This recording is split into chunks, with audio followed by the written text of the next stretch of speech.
warahmatullahi wabarakatuh. Teman-teman, kami bersama keluarga sedang melakukan perjalanan ke makam Sunan Muria yang berada di Kudus. Sedikit kisah tentang Sunan Muria. Sunan Muria adalah salah satu bagian dari Wali Songo yang dikenal dengan cara berdakwahnya yang unik, salah satunya dengan menggunakan metode kursus gratis. Sunan Muria adalah anak dari Sunan Kalijaga dengan pernikahannya dengan Dewi Saroh yang merupakan putri Syekh Maulana Ishaq. Nama Sunan Kalijaga mungkin sudah tidak asing lagi untuk sekian banyak orang. Beliaulah merupakan seorang wali songo yang sangat berpengaruh dalam penyebaran Islam di Pulau Jawa. Beliau adalah wali Allah yang merupakan putra dari Adipati Tuban. Tidak jauh dari ayahnya, Sunan Muria juga memiliki pengaruh dalam penyebaran Islam di Pulau Jawa.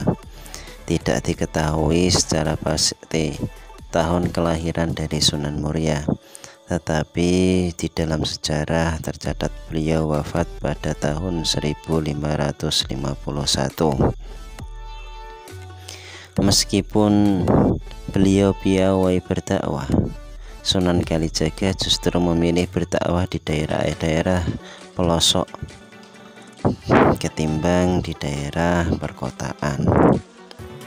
Beliau memiliki nama asli Raden Umar Said, akan tetapi ada juga yang menyebutkan dengan Raden Prawoto.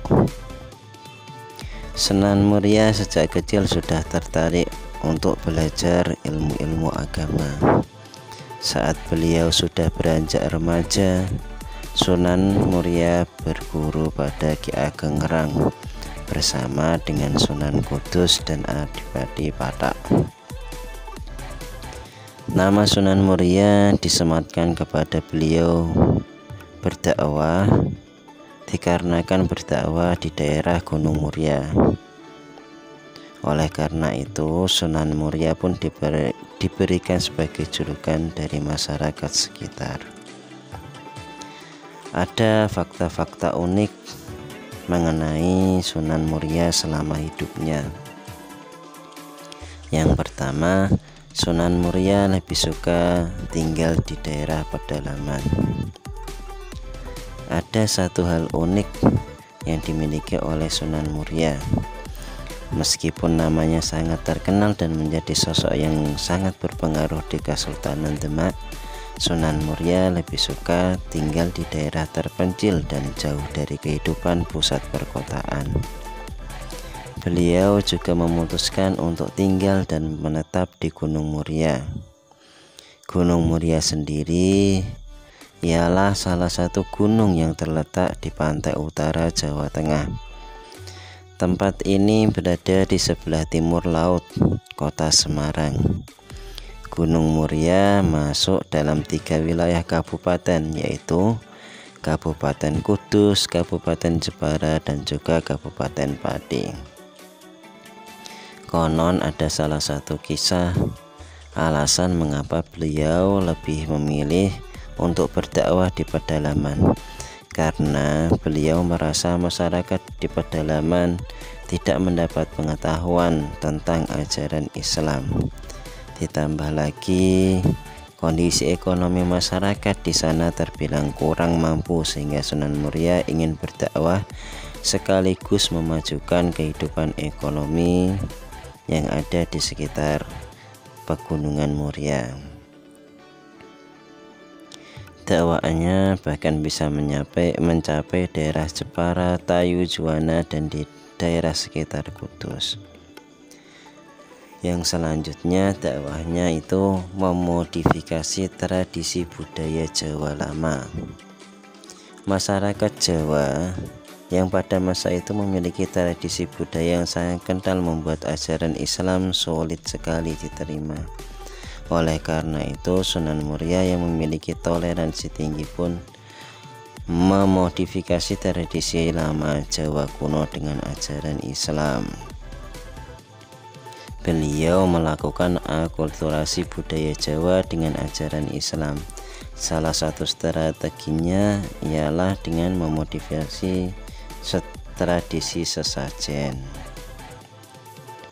Jadi kalau ada orang yang punah hajat, maka ia bisa mengumpulkan tetangga dan mendoakan leluhur bersama-sama dengan cara Islam. Selanjutnya, berdakwah dengan memberikan kursus keterampilan gratis. Sunan Muria dikenal cara berdakwahnya yang bisa dikatakan berbeda dengan metode berdakwah lainnya. Sunan Muria memiliki metode berdakwah dengan memberikan kursus gratis kepada masyarakat setempat. Di kursus tersebut nantinya masyarakat akan diberikan pengetahuan bagaimana cara berdagang, bercocok tanam, menangkap ikan, membuat perahu, dan lain sebagainya. Setelah mengajarkan kursus, kemudian beliau mengajarkan ajaran Islam kepada mereka. Yang selanjutnya, Sunan Muria berdakwah dengan cara kesenian. Bentuk perjuangan Sunan Muria dalam menyebarkan ajaran Islam adalah dengan berdakwah dan mengombinasinya dengan kesenian. Tak berbeda jauh dengan ayahandanya sekaligus gurunya, yaitu Sunan Kalijaga. Sunan Muria memiliki kemampuan mendalang seperti ayahnya. Salah satu kisah perwayangan yang sering dilakukan oleh Sunan Muria adalah Topo Ngeli. Dalam kisah Topo Ngeli memiliki tokoh utama bernama Dewa Ruci yang merupakan empu dari kerajaan Majapahit. Dewa Ruci ini diceritakan berbaur dengan masyarakat setempat, terutama rakyat jelata. Dengan berbaur bersama masyarakat jelata, Dewa Ruci juga menjalin hubungan kekerabatan dan meniadakan adanya status sosial.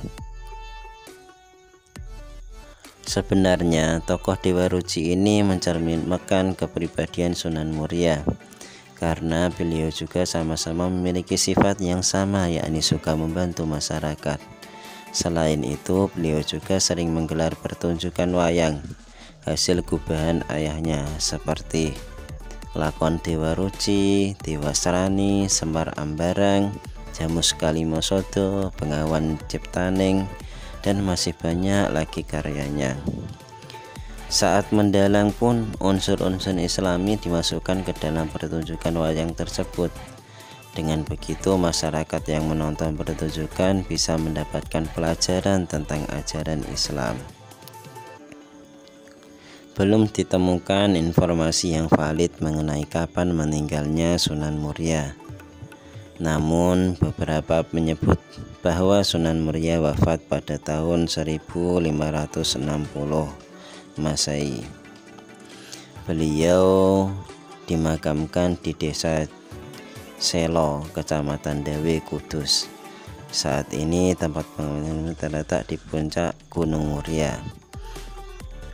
Untuk dapat ke pemakaman tersebut, pengunjung harus menaiki ratusan undakan tangga untuk dapat sampai ke kompleks makam.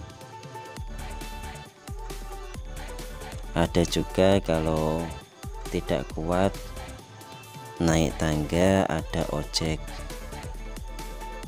bisa ojek sampai ke area pemakaman Sunan Muria. Sekian tentang kisah sedikit tentang Sunan Muria. Semoga bermanfaat untuk teman-teman. Al-Fatihah untuk Sunan Muria. Al-Fatihah. A'udzu billahi minasyaitonir rajim. Bismillahirrahmanirrahim.